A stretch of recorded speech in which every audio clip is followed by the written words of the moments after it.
家族信託のメリットっていうのは、委託者が認知症になっても不動産賃貸業は継続できます。で、委託者がお亡くなりになった後の不動産は受託者が継ぐ。例えば息子よ、私の賃貸アパートを前に全部託します。お父さん、アパート経営は僕に任せてね。家賃は信託専用の財布で管理しますよ。息子よ、家賃の上がりは私と妻に渡してくれ。あと財布はしっかり分けるんだぞ。という形で財産管理を息子さんにお願いすることができるわけですね。将来いきなり亡くなった時に相続税払えないからって売ろうとすると二足三本で買い叩かれちゃうんですね。ですからそうなんないように少しずつ売っとこう。そういったことを気長にやるにはなかなか十分大変ですよね。ご自分でやんなくてもご子息様にやってもらう。つまり遺産相続と同じこともこの信託契約の中で決めておくことができるんですね。遺言書と同じ、あるいは遺言書を超えたスーパー遺言というふうに言われております。なぜかというと、今遺言機能ってすごく弱くなってるんですね。遺言で書いても先に法務局に駆け込んじゃった方が法定相続分の不動産の取得を設定しちゃうと、その人の名義になっちゃうんです。いくら遺言書で書いても、例えば仲悪い時、兄貴は全部引き継ぐなんていうことがあった時、弟はお父さん亡くなった時にパッと法務局へ飛び込んで登記しちゃって業者に売っちゃうと、業者さんはそれを買って長男さんのところに来て、長男さん、私は持ち分半分買ったんで買い戻してくれるんだったら1000万払いなさいみたいなこと言ってくるんですよね。ネット見ると持ち分買いますって業者が山のごとく出てますけど、これそれなんですよ。今信託というものがそれを防ぐために注目されております。通常遺言っていうのは自分が亡くなった後、奥さんに半分、息子に半分相続させますって書くんですが、じゃあ奥様認知症だったら管理できない、そこで凍結がされちゃうわけですよ。そうするとお母様が亡くなった時に兄弟争いになったらどうしよう、息子たちがまたそこで争うのが心配だみたいなことが起きます。ところが信託の場合は一次相続だけじゃなくて二次相続三次相続全部お父さん決められるんです。そういうふうにしておくと誰も悩むことなく自動的に資産というのは承継されるということがあって安心です。こういうことができるのが信託のすごいところですね。不動産の共有による弊害を防ぐことができます。賃貸用不動産を3人の兄弟共有で相続していたとします。3人のうち誰か1人でも認知症になると不動産が実質凍結されてしまいます。大きな賃貸マンションを持ってるオーナーさんがいました。兄弟2人で分けてね、大喧嘩しました。主導権どっちが取るか。そこで全然話まとまらなかった。だから不動産は普通共有にするなっていうふうに言われるんですよ。でも信託を使うと2人のうち1人が管理者、もう1人はそこから家賃などの利益が上がる人、それで売っちゃった場合は半分こにしなさいねっていうことは信託で決められる。例えば不動産の売却担保借り入れができます。これは生活費や施設に入居したいんだけども、例えばご自宅売らないとなかなか施設に入るのも大変だよねみたいなことがあるときに、判断能力を失うと自分のご自宅を売ることができない。そうしますと現金化することができないから施設に入れない。ところが信託をしておいて、ご自宅をいざ私が認知症になったらば長男が管理しますというふうにしとけば、長男様が自分の名義に変えてご自宅を売却してお父様の入居費に充てられます。信託した自宅などを担保に借り入れもできます。借入金は税務上は委託者の債務です。お父様の借金が増えたことになるので、実際には長男様がお金を借りたとしてもお父様の借り入れとして税務署はカウントいたします。そういうわけで相続税対策としても使われる方がいらっしゃいます。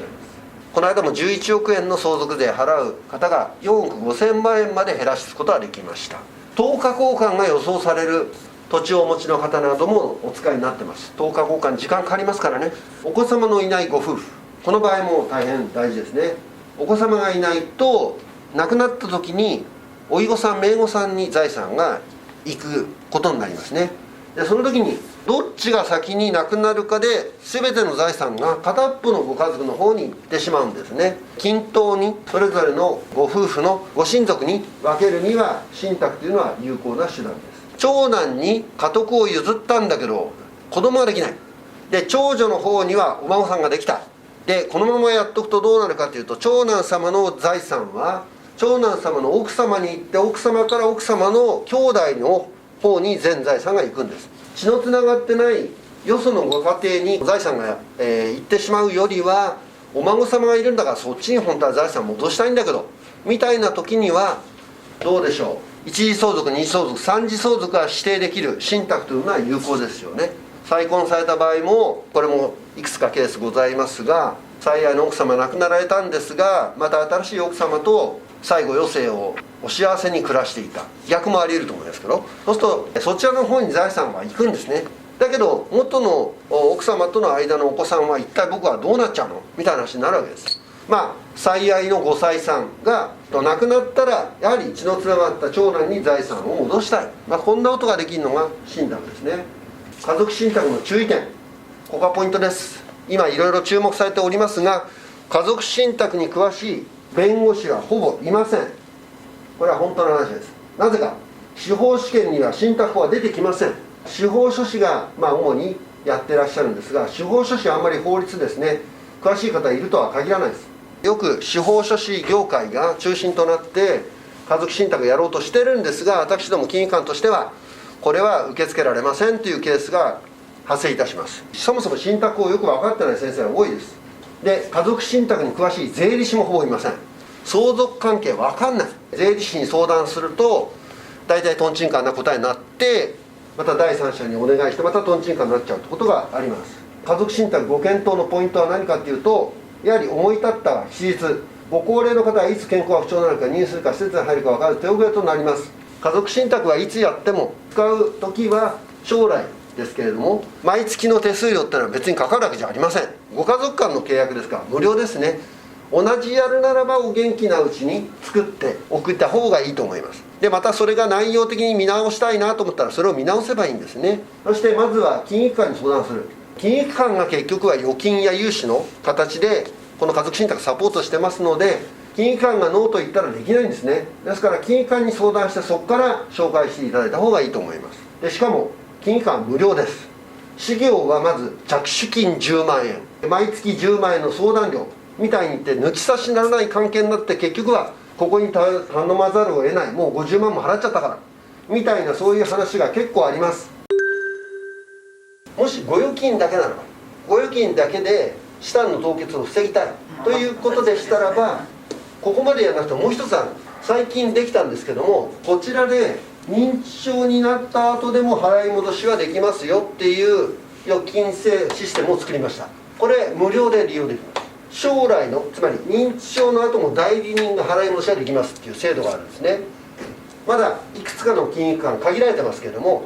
これがここ 1,2 年で開発されまして、これ認知症の後も代理人契約があるっていうのは新しいんですよ。他でやってるのは認知症前しか代理人は認めてないんです。それがいいですね。